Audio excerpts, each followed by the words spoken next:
রাজধানীর পল্লবীতে শিশু রামিসাকে ধর্ষণের পর হত্যার দ্রুত বিচারের দাবিতে বিক্ষোভ চলছে। সেখান থেকে সরাসরি যুক্ত হচ্ছেন সহকর্মী জিহাদুল ইসলাম। জিহাদ, বিক্ষোভে তো সাধারণ মানুষ থেকে শুরু করে বিভিন্ন সামাজিক ও স্বেচ্ছাসেবী সংগঠন যুক্ত হয়েছেন। কারা আসলে এই সমাবেশে যুক্ত হয়েছেন এবং বিচারের দাবিতে তারা আসলে সুনির্দিষ্টভাবে কি বলছেন? আপনি যেমনটা বলছিলেন যে শিশু রামিসার হত্যাকাণ্ডের ঘটনায় মূল যে ঘাতক রয়েছে, আমরা জানি যে যেহেতু সেই সোহেল রানা যিনি এই হত্যাকাণ্ডের সাথে সম্পৃক্ত বলে আদালতে স্বীকারোক্তি দিয়েছেন গ্রেপ্তারের পরে, তিনি যেহেতু স্বীকারোক্তি দিয়েছেন তার বিচারিক যে কার্যক্রম সেটি যেন 24 ঘন্টার মধ্যে তার ফাঁসির রায় কার্যকর করা হয়, এমন দাবিতেই কিন্তু বিক্ষুব্ধ জনতা সেই দুপুরে ছুটির দিনের জুমার নামাজের পর থেকেই তারা জড়ো হয়েছেন রাজধানীর মিরপুরের 10 নম্বর যে গোল চত্বরটি রয়েছে এখানে। এবং এই যে বিক্ষুব্ধ জনতার জড়ো হওয়াকে ঘিরে এখানে কিন্তু তীব্র যানজট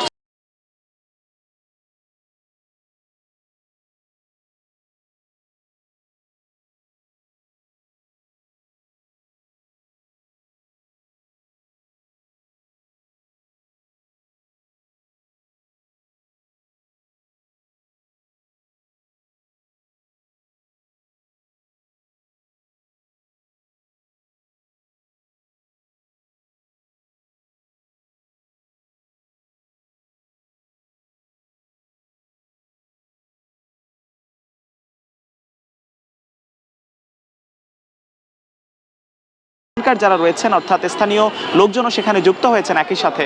এখনো পর্যন্ত আমরা দেখতে পাচ্ছি যে যান চলাচল যে ব্যবস্থা সেটি খানিকটা স্বাভাবিক হয়েছে। আমরা শুক্রবার ছুটির দিনে রাজধানীতে যান চলাচল ব্যবস্থা যতটা স্বাভাবিক দেখি, আজ এই মিরপুর সহ আশপাশের যে এলাকাগুলো রয়েছে সেখানে ঠিক সেই পরিমাণ স্বাভাবিক অবস্থা ছিল না, কারণ এই জায়গাটিকে অবরোধ করে রাখার কারণে এই গোল চত্বরটি এখন পর্যন্ত সেখানে যখন বিক্ষুব্ধ জনতাকে লাঠিচার্জ করে সরিয়ে দেওয়া হয় বা এই যান চলাচল স্বাভাবিক করার চেষ্টা করা হয়, তখন কিন্তু অনেকেই আশপাশের যে ফুটওভার ব্রিজগুলো রয়েছে সেখানে অবস্থান নিয়েছেন, তাদের অনেককেও সরানোর চেষ্টা হয়েছে এবং সবশেষ এখন আইনশৃঙ্খলা রক্ষাকারী বাহিনী যারা রয়েছেন তারা এসে আশপাশে অবস্থান করছেন এবং যদি কেউ জড়ো হওয়ার চেষ্টা করছেন তাদেরকে সরিয়ে দেওয়ার যে চেষ্টা সেটি কিন্তু তারা এখান থেকে করছেন। তবে তাদের দাবির প্রেক্ষিতে বলতে চাই যে গতকাল সন্ধ্যার পরেই আমরা দেখেছিলাম যে বাংলাদেশের প্রধানমন্ত্রী তারেক রহমান এবং আইনমন্ত্রী সহ ক্রীড়া প্রতিমন্ত্রী সহ তারা রামিসার পরিবারের সাথে সাক্ষাৎ করেছিলেন এবং সেখানে রামিসার পরিবারকে আশ্বাস দিয়েছেন বিচারিক কার্যক্রম দ্রুত শেষ করার।